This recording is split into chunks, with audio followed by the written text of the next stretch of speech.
So without much ado, let's just get into the question. The very first question I was asked is, hi guys, welcome back to my channel. In today's video, I'm going to be sharing my Chevening interview questions. I know you all have been expecting this, and I'm doing this just for you. So I'm going to be taking you through all the questions that I was asked during my interview, and I'll add a few other questions that other people were asked but I wasn't asked. So let's get into the video. Meanwhile, if you're yet to subscribe to this channel, I encourage you to subscribe just by clicking the subscribe button down this video, the red subscribe button down this video. Just click it and then you're subscribed, and then do well to like this video, click the thumbs up bell. Now let's get into the video. So many questions are going to be thrown at you during your interview, but the most important questions are the very 4 questions that you were asked during your application: the leadership, networking, study in the UK, and your career questions. Those ones are standards. They are going to ask everybody, but then the follow-up questions may be different based on what you tell them. They have the rights and the authority to throw any questions at you. Different people have diverse experiences. I'm talking about the questions outside the standard 4 questions. So while you prepare for the standard 4 questions, take notes that they may ask you other things based on what you have said, to clarify, expatiate, highlight, and to question your knowledge and your ability.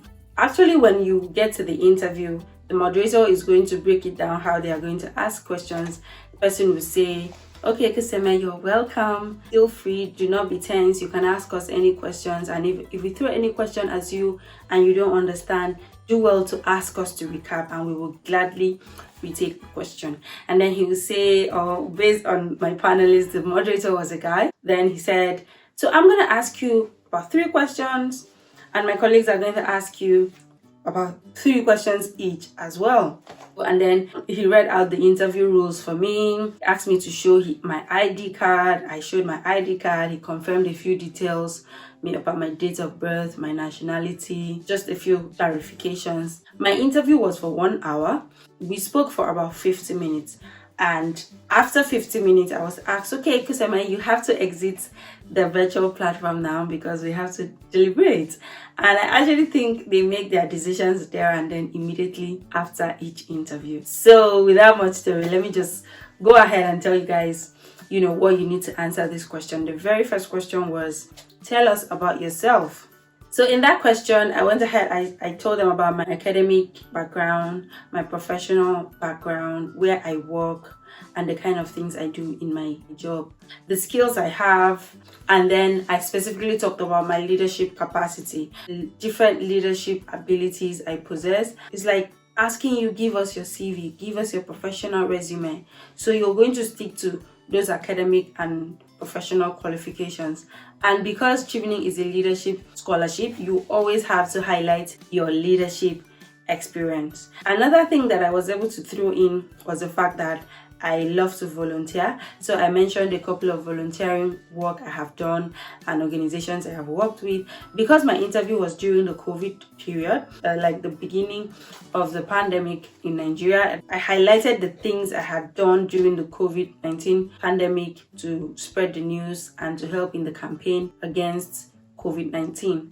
So I went ahead to do all of that, and I brought my question or my answer to a close. So in essence, you're not supposed to talk too much. Just restrict yourself to your professional, your academic background. Don't go and say that I'm from a very tiny village in Akwa Ibom State, except that your answer has a bearing to either why you want to study for a postgraduate degree, maybe in your course, or why you want a Chevening scholarship. If it's not going to add a positive value to your response, you don't need to talk about so many personal details. And then I was asked, why Chevening?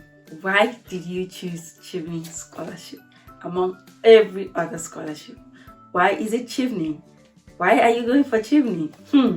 I think this was my best question ever because I prepared for this question actually. I had made my research. I went to Chevening websites. I read a lot about it, and I checked the activities that current scholars were doing. I checked the programs they offer scholars, things to expect when you become a Chevening scholar.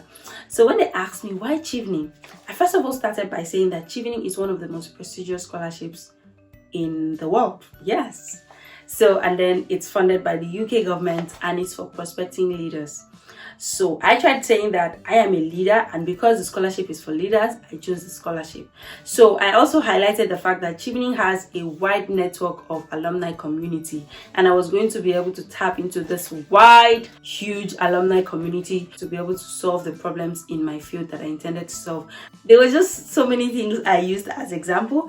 I also went ahead to talk about the fact that Chevening is not just an academic-based program, that when you come over to UK, they organize different networking programs, they organize different fun activities. They make it in such a way that as much as you are studying, you're also having fun. So how did I get all these things? Nobody told me actually. I went on their website and I checked the different activities they used to organize for scholars. I saw that they used to organize scholar-based conferences, entrepreneurship, programs for scholars, seminars. I talked about all of that. I was obsessed. I know. I was obsessed. I talked about all of that, and that these are the reasons that I chose Chevening, that other scholarships do not give these things, but it's only Chevening that does, which is why I'm going all out for Chevening. So that's basically what the question is trying to get from you. The question is trying to say, what are the positives of Chevening? What makes Chevening better than other scholarships, and then why is it that you're going for Chevening scholarships? Sometimes they may ask you, have you applied for any other scholarship? But I wasn't asked that question. Another of my colleagues, they asked her if she applied for any other scholarships, and she said yes. However, that she wants Chevening because Chevening will give her what she wants. Chevening is her top priority, and she went ahead to explain why, even after applying to other scholarship, she still wanted Chevening scholarship. So that's how you answer that question. So the next question that they asked me was the networking question. They repeated the Chevening networking question, and they asked me to explain and give clear examples how I engage with other people. I had an option to give them the same examples I wrote in my essay, but I rather preferred to give them new examples that were applicable as at then my workplace. So I gave them like 2 examples of how I was able to effectively network, bring 2 people together for a positive good, if not even to my benefit, but to the benefit of others. I really highlighted these 2 examples. As I was about to give my 3rd example, they told me that it was fine, that I've sufficiently answered the question. I was trying to give as much details as I could, but in the same time, I watched their cues to understand if they needed me to talk more or if they needed me to pause at that point. Because I know some people, they'll tell you, oh, it's okay. You say, no, I prepared for 3 examples. I want to talk. If they ask you to stop, you should stop, which is why my advice for you is start with the most effective example. Start with the one that will give you a very good score. And then when you're done with that, you can move to the next preferred one, and then keep the least preferred option at the bottom, so that if you're not able to address that, that's fine. You're not losing out. So they asked me to explain how I will engage with the Chevening network.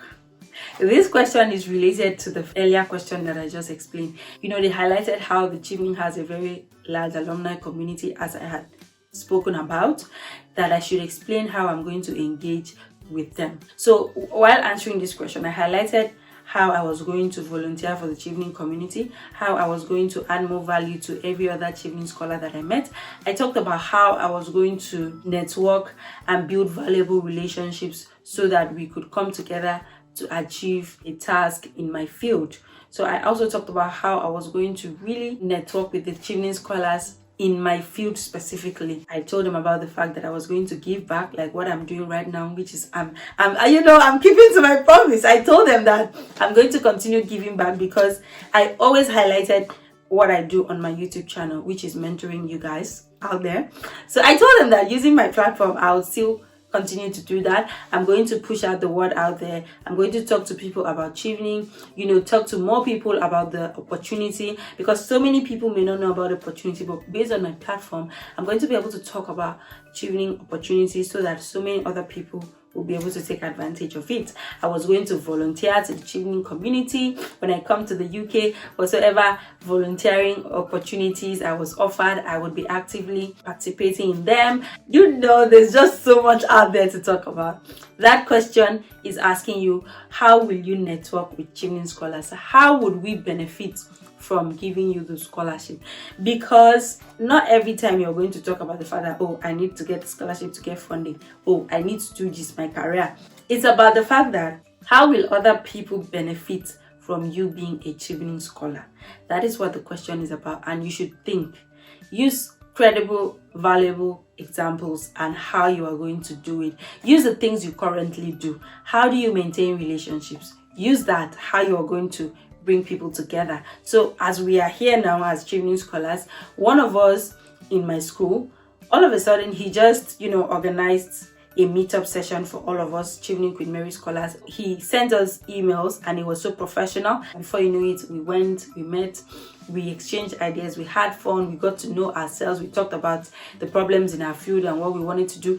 Those are the different ways you network. So that is a way for you to just show how you are going to network within the Chevening community. One of the questions that was really intriguing was the fact that they asked me to tell them about a time that I was able to balance competing priorities. So they said the master's degree in UK is very hectic, is very demanding. Chimney will also have programs they need you to turn up to contribute to the Chevening community. Tell us about a time you were able to balance competing priorities. While I was just waiting for them to land, I told them, I said, okay, I have been balancing competing priorities all my life. I told them about the fact that while I was in university, I was the class representative of my class, and while I was executing those duties, at a point in my life, I needed to raise income for myself. So I started baking cakes, I started doing stuff, selling to students to raise extra income. And while doing that, I was also actively participating in student chambers. I was doing moot and mock trials that I even won the best counsel at one of the moot and mock trials that we went to do at the Bamidele at Tiru Moot and Mock at University of Ibadan. And all of this did not affect my CGPA. I still graduated as the best graduating female student of my time.